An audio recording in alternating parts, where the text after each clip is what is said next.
3 people, including a 4-year-old girl, are dead after a gunman opened fire in the parking lot of a Northwest Austin Target. This week on Inside the Investigation, KXAN reporter Grace Reeder breaks down how, despite a long history of violence, the shooter was able to get a gun. Welcome to Inside the Investigation. This week, I have with me city government reporter Grace Reeder. Grace, thank you so much for joining me today. Absolutely, Kelly. So, Grace, you were the first reporter that showed up to the Target after the fatal shooting earlier this week. Walk us through what you saw and what happened.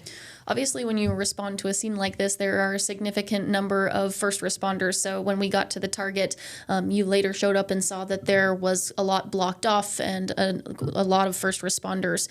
We learned pretty quickly that there were several people who had died in that parking lot. We later learned that it was 3 people. 2 were found dead in that parking lot, another transported to the hospital where they later died.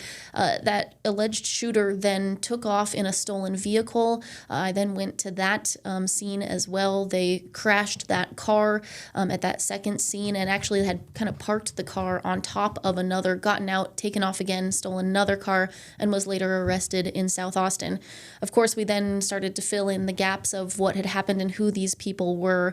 We later learned that it was 32-year-old Ethan Nineker who was this alleged suspect in that, and we started to learn more about the victims as well, Kelly.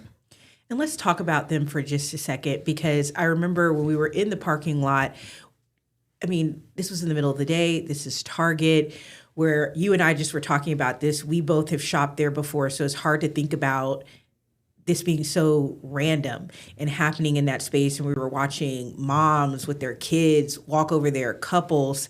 But let's talk about the victims. We know Target employee Rosa Machuca was shot and killed in the parking lot. And she was, we now learned, engaged to be married. And we know 65-year-old Adam Chow, his granddaughter Astrid, were also killed in that shooting. It's just hard to wrap your mind around.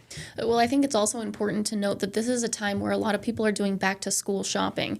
And so we talked to a lot of folks who were in that parking lot who were really rattled. And many of them had taken their kids back to school shopping that day, were in that Target. And we were watching as they were pulling people out of the Target and putting them in a nearby pet store, which is where they sort of held people to make sure they had everyone who had information.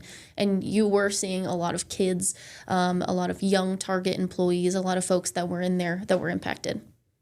It makes you just think twice, I feel like, because it's a crime scene, but it's somewhere where we've both been casually, and you like to think that you're safe.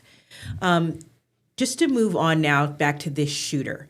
Grace, almost immediately, police told us that the alleged gunman had a history of violence and mental illness that they were aware of.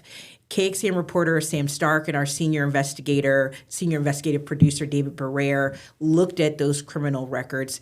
Break it down for us what they found. Yeah, so they go back to 2012, that first charge being marijuana possession.